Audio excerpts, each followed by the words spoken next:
Hey guys, I'm Curtis with Wander with the Workmans, and if this looks weird, that's because it is. Hey, we're going to be changing a starter. What could possibly go wrong?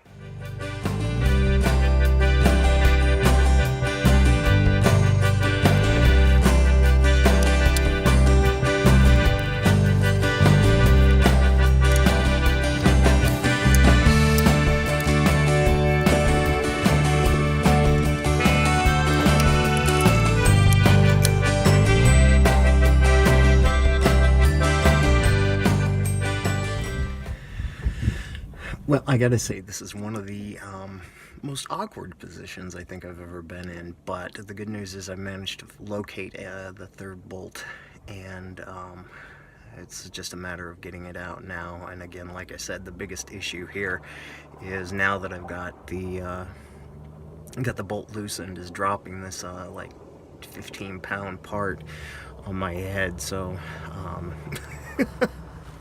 we'll keep going and see where we get from here.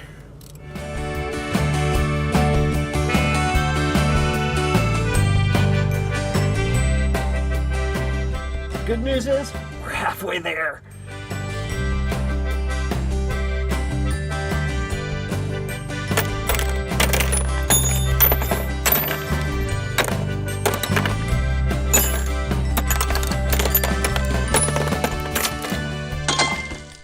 Alright guys, so I'm a little bit more cleaned up than I was when you last saw me, but I am still basking in the glory of a guy who was screwed with his vehicle and didn't mess it up.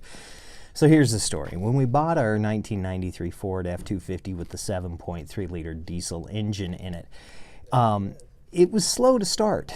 You'd turn the key and sometimes it would just kind of, it sounded like the batteries were low, just kind of lugging that sound. And so we thought the batteries were low. So what we've done since we bought it back in September is that we've replaced the batteries. And when we looked at the batteries, they were about 8 months over their warranty period. And the batteries that came with it originally had a 72-month warranty on it. So we're talking about an 80-month lifespan on those batteries. So we figured, they're old. We'll change them out. So we changed them out. Went from Interstate batteries to Walmart brand batteries, and they've got the right cranking amps. They've got 850 cranking amps. They're deep cycle batteries, and so they worked pretty well when we first got them, but as we've been traveling down the road, we've started having that same starting problem over and over again. And then the truck just died, and I thought, man, the batteries, really, is something wrong with the batteries? Tested them out. One was dead, one was really low, that kind of thing. So we worked on the battery problem, took them back to Walmart. They tested them. It was perfectly fine. So couldn't figure it out, and then the truck just up and dies. It just will not start. And so did the testing across the poles of the solenoid. Catch that. This is a solenoid. This is a fender mount solenoid. Some vehicles have these, some have them attached to the starter, and that's a totally different system in that you'll have to replace your starter no matter what. But in my case, I tried replacing this part, and that didn't really fix the problem. But I will suggest, when you have a starter problem and your vehicle is not starting, look at this first, because it's a cheap solution. This is only a $20 part. It's really easy to access. You only need 2 sockets. It's got 2 mounting holes. You can see the holes right here, and then these 2 terminals, and a slide-on third accessory terminal that you don't even need a tool for. So it's real easy to change these. They're cheap. They go out quite frequently, but in our case, this wasn't the problem. So there's an old trick that I had totally forgotten about, but it's an old farmer trick. And luckily we have these great neighbors, Steve and Pamela, at our campsite here, who reminded me of this trick. And that is to crawl under there and just whack the living daylights out of your starter with a hammer. Because if it's gone, there's kind of this weird space where it's almost gone but not quite gone. Well, sure enough, I just beat the living daylights out of that starter with a hammer and got it back to where it would do that thing. So it became pretty clear that it was a starter. Our biggest problem is we're 10 miles from the nearest parts store, but again, the RV community is wonderful, and Steve and Pamela are definitely part of that. They're from Michigan, and they were kind enough to offer me a couple of rides into town to get the solenoid and then to get the starter. And so it was able to get the starter. Starters are just like batteries. They have a core charge. So when you go to purchase those, there's going to be an initial charge, and when you turn in the old starter, they'll give you a certain amount of refund. In our case, we paid about $215 total and then got a $50 core charge back when I took the old one back into the parts store. But as you can see through the clips, I was able to get it in. Now, it is kind of a wrestling match. That is a tight spot. In just about every vehicle I've ever changed the starter on, it's been in a tight spot. It's up underneath, next to the bell housing. It's attached to the bell housing, in fact. But in terms of the anatomy of a starter, without getting into the deep, dark details of actually how it works, basically what you need to know is there are 3 bolts that hold it to the bell housing. Those are the mounting bolts. 2 of them are pretty easy to access. The third one is up on top and away from everything, and it's a bugger to get to. You're going to need to do some pretty serious acrobatics to do it, but this is a repair that is completely accomplishable by yourself. So once I was able to get those 3 bolts out, there's 2 electrical connections on the back. Well, technically there's 3. There's 3 electrical connections. 2 of them are larger size nuts, and then there's one smaller nut that attaches an auxiliary lead. So you'll have to disconnect those 3, then disconnect the 3 bolts that mount it to the bell housing.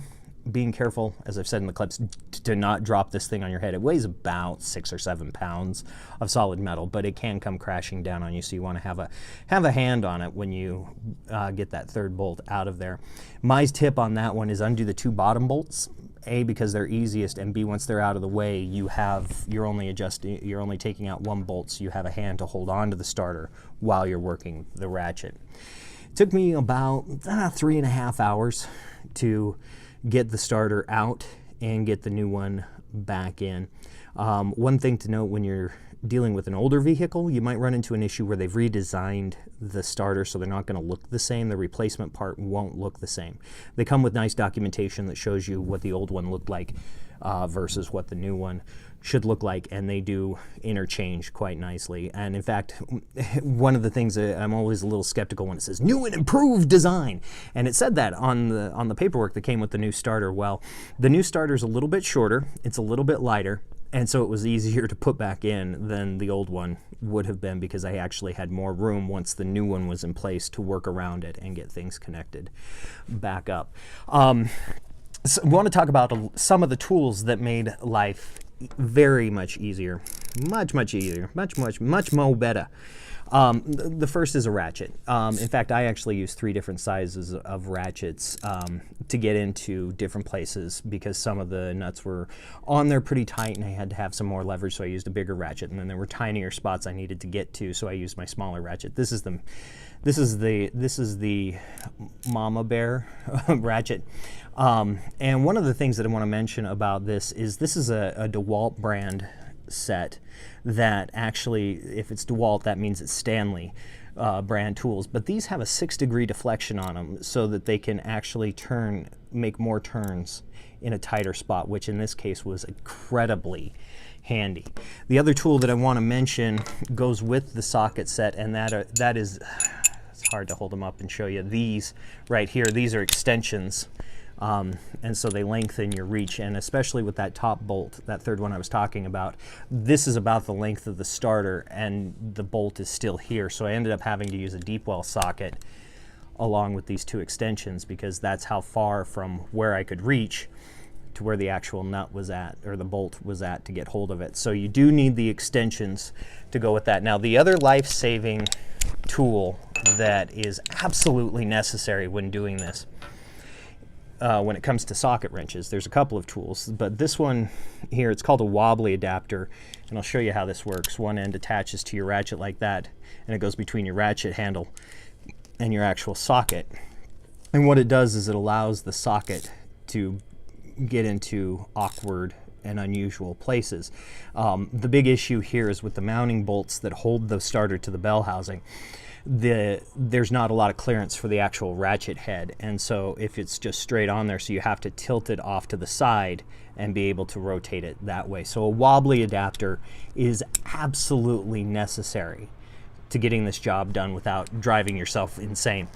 If you're not familiar with a wobbly adapter, they are awkward to use at first, but once you get down how to use these, how to maintain a connection with the nut or the bolt you're trying to loosen, it makes life so much easier. So definitely, if you have to change your starter, get yourself a wobbly adapter. Another tool that is absolutely priceless when it comes to this, and it comes with any battery issue, is a pair of these. These are needle-nosed vice grips.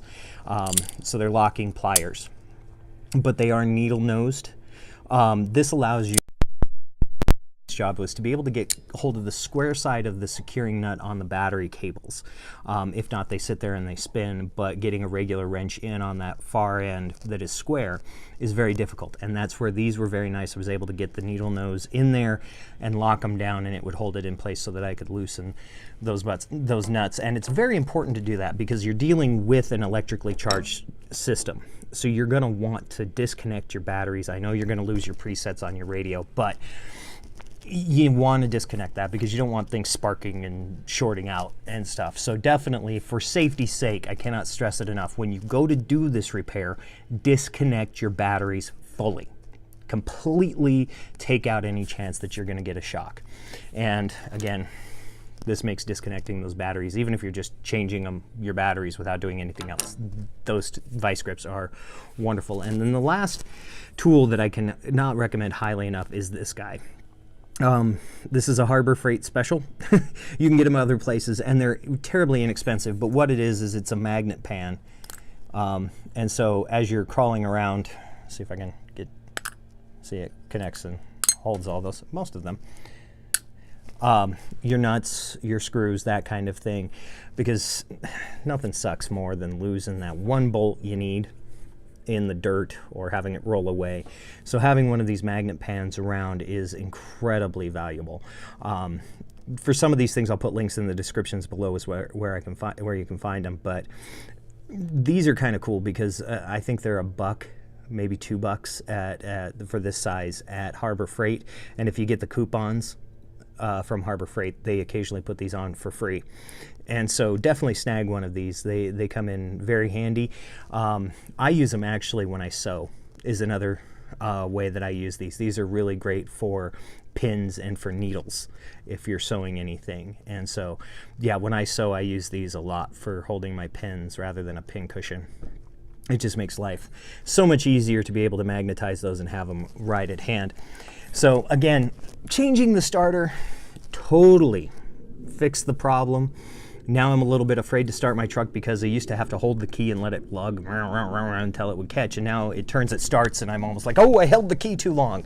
So definitely was the problem. It was definitely an adventure. But it is a repair task that if you can get the parts for, is totally accomplishable by yourself. And I hope that this demystifies a little bit of that particular task for you. So definitely try changing your own starter. It's a great way to get greasy and feel a sense of accomplishment. In the meantime, you guys, if you like what we're doing and want to keep up with us as we adventure on, be sure to hit the subscribe button. Once again, it's still right down there. It hasn't moved yet. Click that subscribe button. That'll bring up the bell notification icon. If you click that, YouTube will send you a message anytime we put one of these videos out, so you can keep up with us right on time. Also, if you like what we're doing and feel like somebody else could get some value out of this, do me a favor, share these videos with your friends. It helps us, and it could help them if they're looking to investigate the RV lifestyle. So make sure to share us and give us a like if you like. If you want to keep up with us on a more spontaneous, that's a great word for it. I've been searching for a word for how to describe this. But if you want to keep up with us on a more spontaneous basis, follow us on Instagram. We are Wander with the Workmans on Instagram. And until next time, you guys, we'll see you down the road.